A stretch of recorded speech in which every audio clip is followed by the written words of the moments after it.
마이크론 테크놀로지가 2022년 주요 수요처 업황을 어떻게 제시를 하는지 DDR5, 5G 관련해서 주목할 만한 종목을 한번 찾아봤습니다.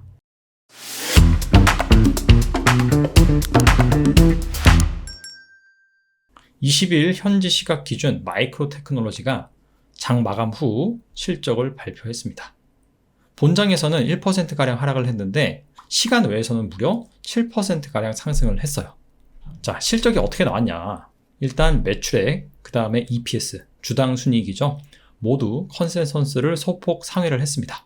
근데 미국 주식 같은 경우에는 실적 발표를 한 뒤에 업황에 대해서 설명을 하고 그 다음에 다음 분기 내지는 내년도 가이던스를 제시하는 것이 일반적입니다. 가이던스라고 한다면 회사에서 예상하는 예상 실적이다 라고 보시면 돼요. 자, 그래서 2022년 2분기 가이던스를 살펴보니까 현재 시장에서 예상하고 있는 기대치보다 더 높다는 것이 포인트입니다. 그리고 참고로 마이크론 테크놀로지가 이번에 발표한 실적이 2022년 1분기 실적입니다. 마이크론 테크놀로지는 8월 결산 법인이에요. 그래서 9월부터 11월까지가 1분기다. 자, 그래서 전일 삼성전자, 특히 SK하이닉스 같은 경우에는 양호한 그런 상승세를 보였죠. 아무래도 셋 다 메모리 반도체 비중이 큰 기업이다 보니까 영향을 받았습니다. 자, 근데 제가 사실 오늘 말씀드리고 싶은 거는 단순히 실적이 잘 나왔다 그 부분이 아니라 마이크론 테크놀로지가 실적을 발표하면서 제품 수요처별 업황을 제시를 했습니다. 2022년에는 이렇게 될 것이다. 여기에 좋은 투자 아이디어들이 있습니다. 자, 그래서 오늘은 마이크론 테크놀로지가 2022년 주요 수요처 업황을 어떻게 제시를 하는지, 자, 여기에 따라서 국내 주식 중에서 과연 수혜를 입을 만한 기업은 무엇인지 이 부분에 대해서 알아보도록 하겠습니다. 자, 먼저 주요 메모리 반도체 수요처별 시장에 대해서 간단하게 살펴볼게요. 일단 D램 관련 주요 수요처인데 모바일 쪽, 즉 스마트폰, 태블릿 PC 이쪽이겠죠. 자, 이쪽이 전체 D램 수요의 37%를 차지합니다.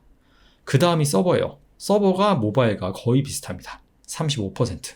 여기에서 서버라고 한다면 데이터 센터에서 이 클라우드 서비스를 하기 위한 그쪽 수요다라고 보시면 됩니다. 그리고 PC가 한 10% 내외입니다. 이게 2020년 기준인데 여기에서 단기간에 크게 변하지는 않습니다. 하지만 핵심은 서버 쪽 비중이 점점 커져가고 있다. 이 부분을 잘 기억해 놓으시면 좋을 것 같습니다.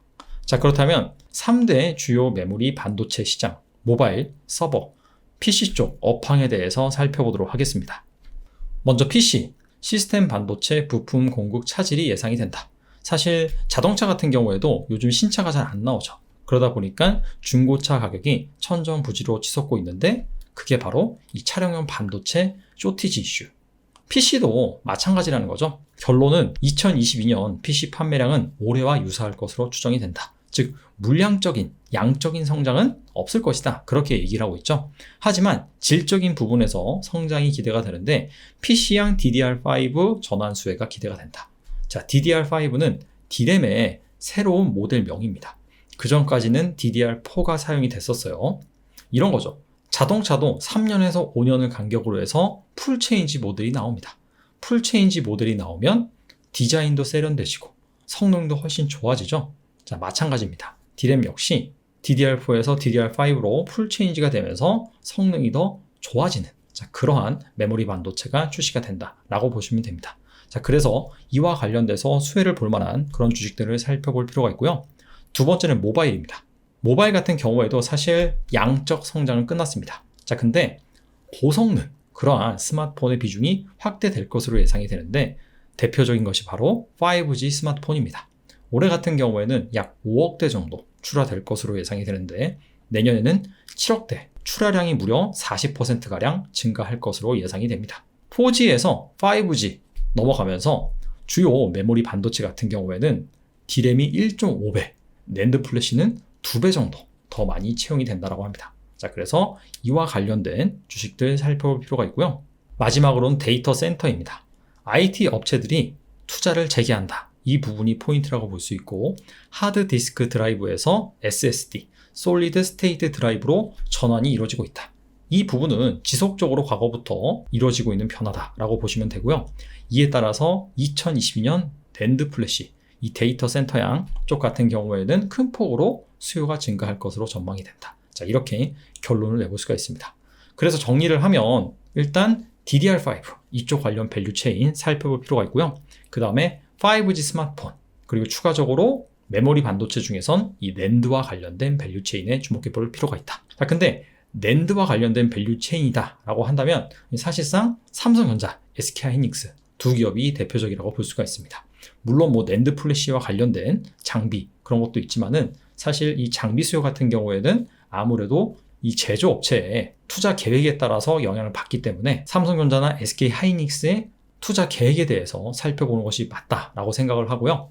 자, 이에 따라서 DDR5, 그 다음에 5G 스마트폰 이와 관련된 주식들이 무엇이 있는지 살펴보도록 하겠습니다. 자, DDR5 같은 경우에는 모듈의 구조가 변화하게 됩니다.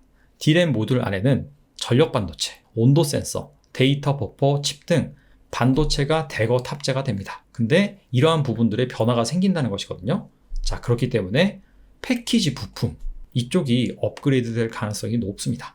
자, 반도체 칩을 한데 모아서 포장을 하고 그 다음에 각종 전자기기에 탑재되어서 정기적인 특성을 연결하게 만드는 자, 그러한 일련의 과정들이 바로 패키지죠. 그래서 이 패키지 부품을 살펴볼 필요가 있다라고 볼 수가 있고요. 그 다음에 이 5G 관련 스마트폰 관련주 같은 경우에는 스마트폰이 4G에서 5G로 간다. 그렇다면은 어떤 부분에 변화가 생길까요? 카메라, 디스플레이 이런 것들은 사실상 이 통신 기술의 발전보다는 그냥 스마트폰의 스펙이 고도화되다 보니까 발전하는 영역입니다. 통신 쪽에서 뭔가 변화가 일어난다? 바로 스마트폰에 탑재되는 통신 부품이겠죠. 대표적으로 안테나를 들 수가 있습니다. 그래서 이거와 관련된 그런 밸류 체인을 살펴볼 필요가 있고요. 그 다음에 이 4G에서 5G로 가면서 이 스마트폰에 내재되어 있는 시스템 반도체, 뭐 아날로그 IC도 있고요. AP, 어플리케이션 프로세서 등 이러한 시스템 반도체가 고도화될 것입니다. 자, 그렇다면은 이 시스템 반도체를 테스트하는 이 소재 같은 경우에도 판가가 올라갈 수가 있어요. 여기 ASP라고 나와 있는데 이게 평균 판매 단가라고 보시면 됩니다. 그래서 이와 관련된 밸류 체인을 주목해 볼 필요가 있다. DDR5, 5G 관련해서 주목할 만한 종목을 한번 찾아봤습니다. 삼성전기부터 ISC까지 총 7개 기업을 선정을 했고요. 표에 대해서 간단하게 설명을 드리면 여기 5G와 관련이 있는지, 그 다음에 DDR5와 관련이 있는지 나타나 있고요. 그 다음에 구체적인 관련 분야가 무엇인지, 어떤 제품을 생산을 하는지 기재를 해놨습니다. 자, 참고로 이거 외에도 다양한 기업이 있습니다. 자, 그런데 시가총액 3천억 원 미만은 제외를 했어요. 아무래도 좀 사이즈가 작다 보면 주가 변동성도 크고 리스크가 사이즈가 큰 기업에 비해서는 좀 있을 수도 있으니까 그런 기업들은 좀 제외를 했다. 참고를 하시고요. 자, 하나하나 간단하게 살펴보면 삼성전기 같은 경우에는 5G, 그 다음에 DDR5 양쪽 다 관련주다 라고 보시면 됩니다. 삼성전기가 삼성그룹에서 이 전자 부품 이런 것들을 총괄하는 기업이기 때문에 사실상 이 삼성전자의 전 사업 영역과 관련이 있다 라고 보시면 돼요. 5G 쪽에서는 안테나를 만들고요. 그 다음에 DDR5 관련해서는 이 패키지 기판을 만듭니다.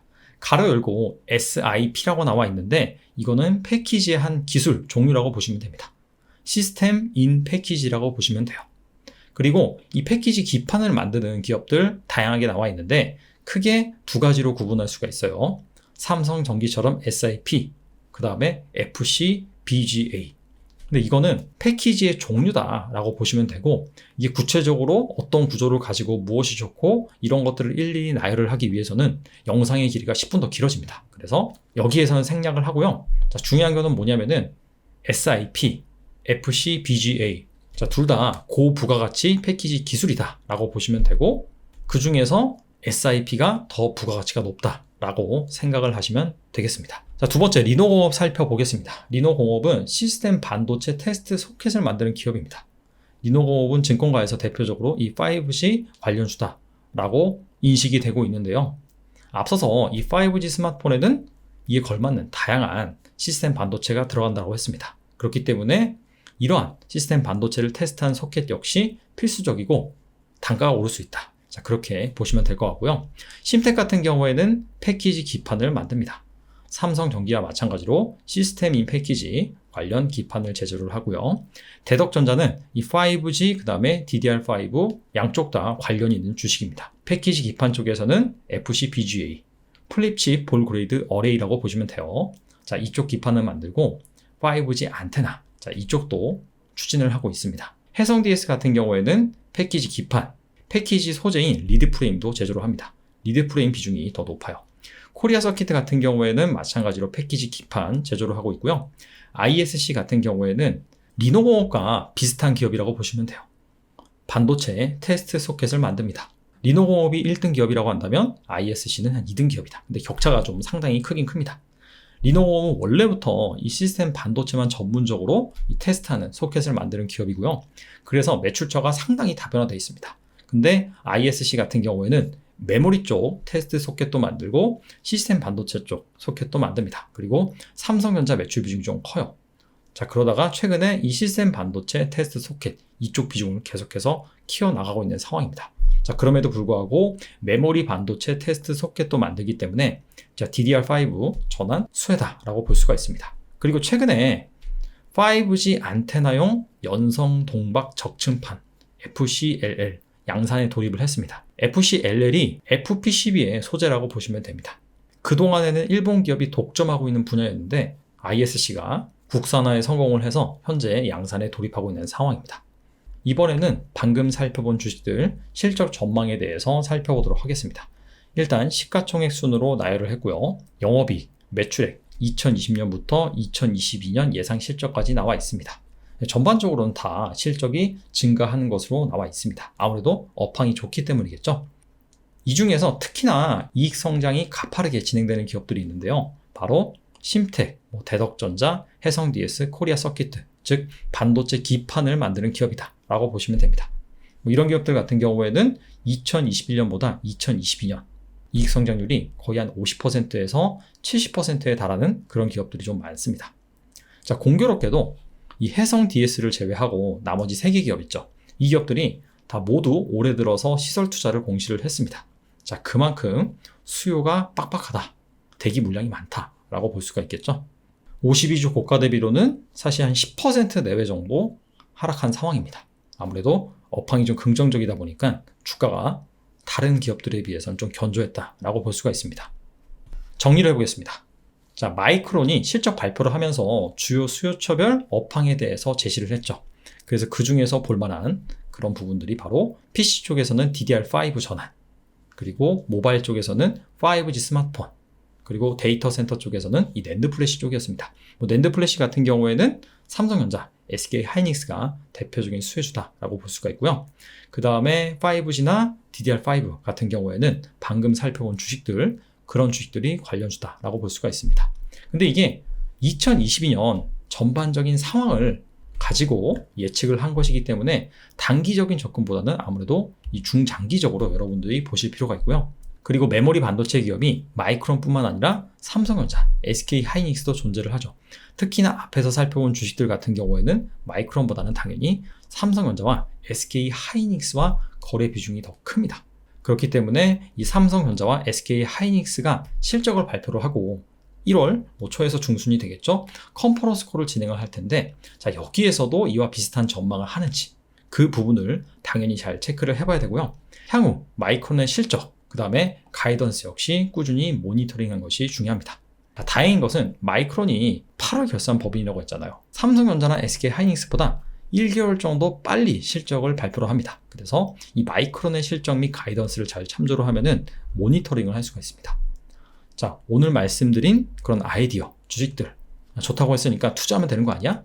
그렇게 생각하는 것보다 더 중요한 건 뭐냐면은 바로 이러한 아이디어가 계속해서 지속이 될 것인지, 나빠지거나 더 좋아지진 않는지 이렇게 모니터링 하는 것입니다. 모니터링 하는 방법에 대해서도 제가 설명드렸기 때문에 그 부분을 참조를 하셔서 현명한 투자 의사결정 내리셨으면 좋겠습니다. 감사합니다.